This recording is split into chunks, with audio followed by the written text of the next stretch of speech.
Hello দর্শক, কেমন আছেন সবাই? আশা করি ভালোই আছেন। আজকের এই ভিডিওটি খুবই গুরুত্বপূর্ণ একটি ভিডিও। আজকের এই ভিডিওতে আপনারা জানতে চলেছেন খুবই মজার একটি বিষয়, যেটি হচ্ছে ছেলেরা মেয়েদের বুকে হাত দিয়ে টিপে দিলে কি মেয়েদের স্তন বড় হয়। এই বিষয় নিয়ে বিস্তারিত আলোচনা করব এবং এই বিষয় নিয়ে আপনার মনের যত প্রশ্ন আছে সব প্রশ্নের উত্তর পেয়ে যাবেন, যেটা দেখলে আপনি অনেক কিছু জানতে ও শিখতে পারবেন। তাই ভিডিওটি সম্পূর্ণ দেখুন। তো দর্শক, চলুন আমরা আর কথা না বাড়িয়ে চলে যাই আজকের মূল আলোচনায়। দর্শক, তার আগে অবশ্যই আমাদের চ্যানেলটি সাবস্ক্রাইব করে বেল আইকনটি বাজিয়ে দিন। আর যদি আগে করে থাকেন তাহলে আপনাকে অনেক অনেক ধন্যবাদ।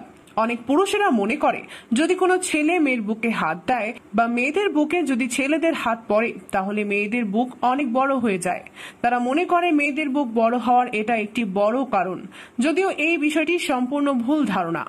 ছেলেরা তাদের নিজেদের শারীরিক গঠনের সাথে মেয়েদের শারীরিক গঠন গুলিয়ে ফেলে। তারা বুঝতে পারে না যে ছেলেদের থেকে মেয়েদের শারীরিক গঠনের বেশ কিছু পার্থক্য রয়েছে।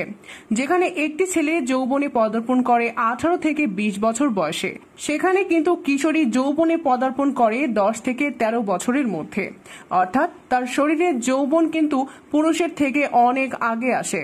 অধিকাংশ মেয়ের ক্ষেত্রে 8 থেকে 10 বছরের মধ্যে তাদের শারীরিক কিছু পরিবর্তন হতে শুরু করে। এই সময় তাদের কোমর কিছুটা ভারী হয়ে যায়, বুক কিছুটা বড় হয়ে যায়। আবার অনেকেরই অল্প বয়স থেকেই কিন্তু মাসিক শুরু হয়ে যেতে পারে। মূলত মেয়েদের শরীরের এই পরিবর্তনগুলো ঘটে তাদের শরীরের অ্যাস্ট্রোজেন হরমোনের কারণে। মাসিক শুরু হওয়ার পর হঠাৎ করেই একটি মেয়ের কোমর এবং বুকের চর্বি জমতে শুরু করে, আর এই কারণেই তাদের কোমর এবং বুক কিছুটা বড় হতে শুরু করে।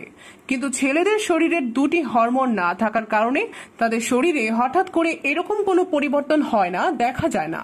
মেয়েদের শরীরের পরিবর্তনগুলো 10 বছর থেকে শুরু করে 12 বছর পর্যন্ত চলতে থাকে। এই সময় কোনো মেয়ের বুক খুব দ্রুত বড় হয়ে যায়, আবার কোনো মেয়ের বুক ধীরে ধীরে বড় হয়। এটা হরমোনজনিত কারণ ছাড়াও তার শারীরিক ওজন, উচ্চতা, আকৃতির সাথে সম্পর্কযুক্ত। যেমন একটি চিকন মেয়ের বুক খুব ধীরে ধীরে বাড়তে থাকে, কিন্তু একটি মোটা মেয়ের বুক কিন্তু হঠাৎ করে বড় হতে পারে। তাই কোনো ছেলের হাত মেয়েদের বুকে লাগুক বা না লাগুক, তার শারীরিক পরিবর্তনের কারণে তার বুক যতটা বড় হওয়ার ততটাই বড় হবে। তাই কোনো মেয়ের বুক হঠাৎ করে বড় হতে দেখলে এটা ভেবে নিবেন না যে তার বুকে অন্য কোনো ছেলে বা কোনো পুরুষ হাত দিয়েছে। বরং কোনো অবিবাহিত মেয়ের বুকে যদি কোনো ছেলের হাত দেয় তাহলে মেয়েদের বুক বড় নয়, বরং অনেকটা ঢিলা হয়ে যায়। কারণ মেয়েদের বুকে এক ধরনের চাকা থাকে। ছেলেরা যখন মেয়েদের বুকে চাপ দেয় তখন এই চাকাটি ভেঙে যায় এবং লুজ হয়ে যায়। একটি মেয়ের ফিগার কতটা সুন্দর হবে এর সাথে তার বুকের সৌন্দর্যটা বেশি জড়িত। কোনো মেয়ের যদি বুক নিচু থাকে তাহলে সে যতই সুন্দর হোক না কেন তার ফিগার দেখতে আকর্ষণীয় দেখাবে না। তাই অনেক মেয়ে নিজের ফিগার আকর্ষণীয় করার জন্য নিজেই নিজের বুকে হাত দিয়ে চাপ দেয়, যেটা একটি ভুল কৌশল মাত্র। আবার অনেক মহিলারা নিজেদের বুকের সাইজ বাড়ানোর জন্য বিভিন্ন ধরনের প্রসাধনী ব্যবহার করে থাকে। এটাও খুব একটা উপকারে আসে না। তাই কোনো মেয়ের বুকে ছেলেরা হাত দিলে যে তার বুক বড় হবে, এটা সম্পূর্ণ ভুল ধারণা। আশা করি বিষয়টি বুঝতে পেরেছেন। প্রিয় দর্শক, ভিডিওটি ভালো লাগলে লাইক, কমেন্ট এবং শেয়ার করুন। পরবর্তী ভিডিও পেতে চ্যানেলটি সাবস্ক্রাইব করে বেল আইকনটি বাজিয়ে দিন। আজ এই পর্যন্তই। ভালো থাকুন, সবাইকে ভালো রাখুন আর ঘরেই থাকুন। ধন্যবাদ।